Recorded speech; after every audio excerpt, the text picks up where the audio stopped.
आणि आता वळूयात अन्य काही बातम्यांकडे।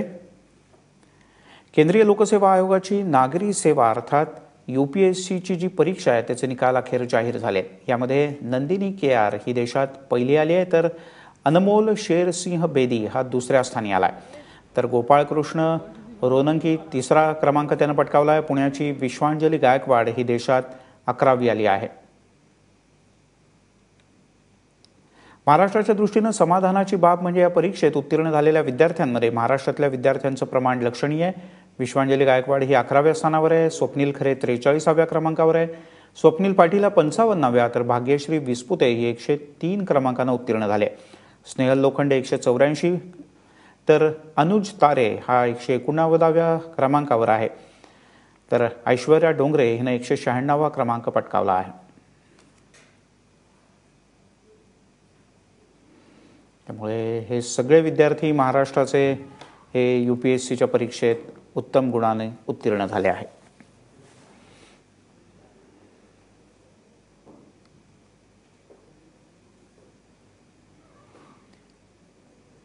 या यशस्वी झालेल्या सर्व विद्यार्थ्यांचं ABP माझाच्या वतीने मनपूर्वक अभिनंदन।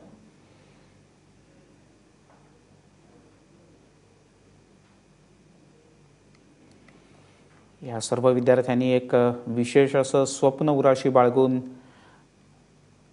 काही वर्ष सलगपणे अभ्यासात खर्ची घातली होती आणि अखेर या सगळ्या विद्यार्थ्यांच्या प्रयत्नांना यश आलेलं आहे। सगळ्यात महत्त्वाचं म्हणजे महाराष्ट्रानं चांगले क्रमांक राखलेत। याही वेळेला UPSC मध्ये उत्तीर्ण होण्यात पुण्याची विश्वांजली गायकवाड ही देशात 11वी आणि महाराष्ट्रातनं पहिली आली, तर महाराष्ट्राच्याही अनेक विद्यार्थ्यांनी यात नाव कमावलंय। विश्वांजली गायकवाडच्या पाठोपाठ स्वप्नील खरे हा 43व्या क्रमांकाने उत्तीर्ण झालाय, स्वप्नील पाटील हा 55व्या क्रमांकाने, भाग्यश्री विस्पुते 103व्या क्रमांकाने। रिझल्ट कुठे कळाला आणि कुणी सांगितलं आणि पहिली रिॲक्शन? मी म्हणजे लायब्ररीमध्ये अभ्यास करत होतो आणि तेव्हा मला कळालं की रिझल्ट लागलाय, तर मी चेक करायला बघितलं तर माझा 55 रँक होता आणि माझ्या स्वतःवर विश्वासच नव्हता की मी IAS म्हणजे 55 रँक, तर पहिलं रिएक्शन म्हणजे मला काही सुचतच नव्हतं, तर खूपच हे आहे आणि त्याच्यामुळे माझ्या आईवडिलांनी